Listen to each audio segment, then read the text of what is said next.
আমাদের বাইরেও বিভিন্ন নিরপেক্ষ ব্যক্তিরাও বিভিন্ন সময় বলছেন যে ইনশাল্লাহ আল্লাহ রহমতে বাংলাদেশে আগামী দিনে একটি নিরপেক্ষ নির্বাচন হলে আমরা যদি দলকে ঐক্যবদ্ধ, আমাদের নেতাকর্মীদের মধ্যে ঐক্য বজায় রাখতে পারি, আমরা যদি জনগণের চাওয়া অনুযায়ী আমাদের একদম গ্রামের শেষ কর্মীটি থেকে শুরু করে কেন্দ্র পর্যন্ত প্রত্যেকটি নেতা কর্মী আমরা যদি জনগণের চাওয়া অনুযায়ী চলতে পারি, ইনশাল্লাহ আগামী দিনে বিএনপি সরকার গঠন করবে।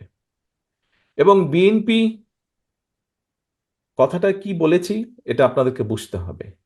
আগামী দিন পর্যন্ত আমরা জনগণের চাওয়া অনুযায়ী যদি গ্রাম থেকে শুরু করে কেন্দ্র পর্যন্ত প্রতিটি মানুষ জনগণের চাওয়া অনুযায়ী যদি চলতে পারি, উঠতে পারি, বসতে পারি, কথা বলতে পারি, কার্যক্রম রাখতে পারি, তাহলেই একমাত্র সেটি সম্ভব। এবং এটা সবকিছু নির্ভর করছে আপনারা আজকে যারা উপস্থিত আছেন আপনাদের উপরে নির্ভর করছে আপনাদের নেতৃত্বে যারা এই দলের রাজনীতি করছে তাদের সকলের উপরে। সেটি মূল দল হতে পারে, সেটি শ্রমিক দল, ছাত্র দল, তাঁতি দল, যেই হোক না কেন।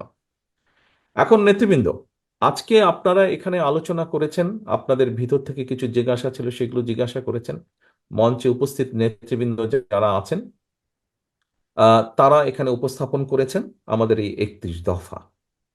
এই 31 দফাটি হচ্ছে অতীতে যেভাবে আমরা 19 দফার আলোকে দেশকে পরিচালনা করেছি, সাথে আরো নতুন কিছু অ্যাড হয়েছে, ঠিক এইভাবেই 31 দফা আমরা দিয়েছি ভবিষ্যতে কিভাবে দেশ ইনশাল্লাহ আমরা পরিচালনা করতে চাই। তবে এখানে একটি বিষয় আছে, এই 31 দফাটি ছিল প্রথমে 27 দফা।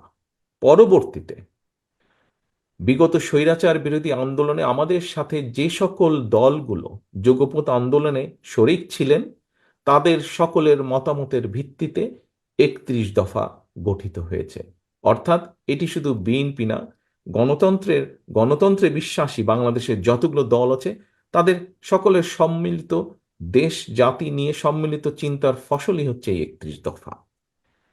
এখন প্রিয় নেতৃবৃন্দ, প্রিয় সহকর্মী বৃন্দ, এই যে আমাদের 31 দফা, এই 31 দফাটি আমাদেরকে কবে আমরা দিয়েছি আপনারা নিশ্চয়ই ইদানিং খেয়াল করছেন। আমরা পত্রপত্রিকা সহ বিভিন্ন মাধ্যমে দেখছি অনেকে অনেক সংস্কারের কথা বলছে, বিভিন্ন এই করতে হবে, এই করতে হবে, সেই করতে হবে, অনেক কিছু বলছে।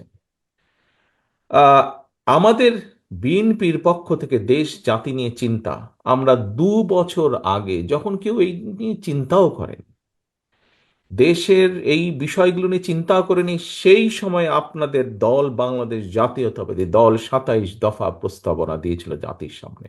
অর্থাৎ বিএনপি যখন কেউ এই বিষয়ে কথাই বলেনি, চিন্তাই করেনি, সেই সময়ে বিএনপি দেশের সামনে, দেশের মানুষের সামনে 27 দফা, পরবর্তীতে 31 দফা উপস্থাপন করেছে। অর্থাৎ বিএনপির যে চিন্তা দেশকে নিয়ে, দেশের ভালো কিছু নিয়ে, বিএনপির যে চিন্তা দেশের মানুষের ভালো কিছু করার জন্য, এই 31 দফাই হচ্ছে তার সবচেয়ে বড় প্রমাণ। কারণ অনেক আগে আমরা দিয়েছি, এখন হয়তো অনেকেই অনেক কিছু বলতে পারেন।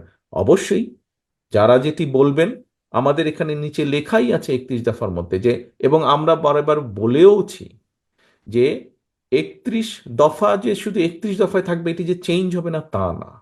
এর ভিতরে যদি ভালো কোনো বিষয়, যদি ভালো কোনো প্রস্তাবনা আসে, অবশ্যই আমরা সেটি গ্রহণ করব। অবশ্যই সেটির আলোকে, সেটি সকলের কাছে গ্রহণযোগ্য হলে, সেটির আলোকে আমরা যদি রাষ্ট্র পরিচালনার দায়িত্বে থাকি, সেটির আলোকে অবশ্যই আমরা দেশের পলিসি গ্রহণ করব। এটি প্রস্তাব সকলের কাছে, সকল মানুষের কাছে। কেউ যদি ভালো কিছু দেন অবশ্যই আমরা তা গ্রহণ করব। এখন প্রিয় সহকর্মীবৃন্দ, এখানে আমি জয়েন করার পরে আপনাদের সাথে এখান থেকে প্রশ্ন এসছে যে আমরা এই 31 দফা নিয়ে কতদূর কিভাবে যাব। আমার মনে হয় আপনারা এখানে আজকে যারা উপস্থিত আছেন আপনারা সকলে পোড় খাওয়া নেতৃবৃন্দ। ক্যামেরার পেছনে যে আছেন প্লিজ আমাকে, সামনে যে অডিয়েন্স আছে ওনাদের দিকে ফোকাসিং, জি থ্যাংক ইউ।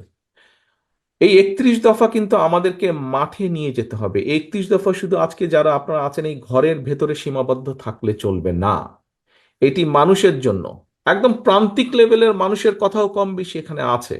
কাজে এই কথাগুলো প্রান্তিক লেভেলে নিয়ে যেতে হবে। এবং কে নিয়ে যাবে? হ্যাঁ, আজকে আমরা এখানে আলোচনা করেছি, আমি মিডিয়ার ভাইদেরকে দেখতে পাচ্ছি, নিশ্চয়ই ওনারা কিছু কভার করবেন। ওনারা ওনাদের মতন করে জানাবেন যে আমরা কি আলোচনা করেছি, কি উপস্থাপন করেছি, কিন্তু দায়িত্বটা তো আপনাদের প্রত্যেকের। দায়িত্বটা আপনাদের প্রত্যেকের। এখানে সভাপতি সাহেব একটু আগে বলেছেন, ওনাদের সাথে আমার 2 দিন আগে বৈঠক হয়েছে, কথা হয়েছে, আমরা